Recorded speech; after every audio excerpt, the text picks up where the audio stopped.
बतौर एक ऐसा कि मैं जाऊँ हिंदुस्तान में बैठ के मैं पाकिस्तान के हवाले से नेगेटिव कमेंट्स करूँ, ये मुझे बिल्कुल अच्छा नहीं लगेगा और ना मैं करूँगा।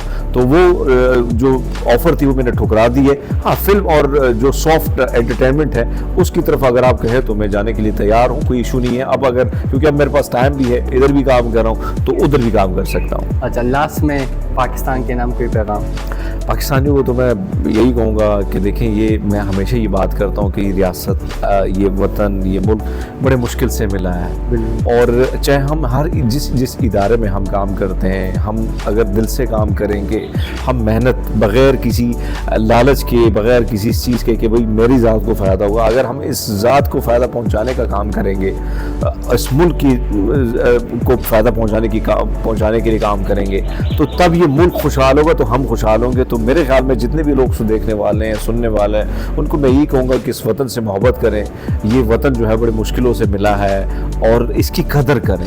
जिस जगह में आप काम करें, ये नहीं कि आप टेलीविज़न पे कामयाब फौजी बन के आप काम करें, जिस इदारे में आप काम कर रहे हैं आप उसको ईमानदारी से निभाएं। मेरे ख्याल में बहुत सारी चीज़ें जो हैं वो एक पॉजिटिव होंगी। अगर पॉजिटिव रिस्पॉन्स मुल्क का होगा तो वो पॉजिटिविटी जो है हमारे माशरे में होगी, हमारी लाइफ में होगी, हमारी ज़िंदगी में होगी।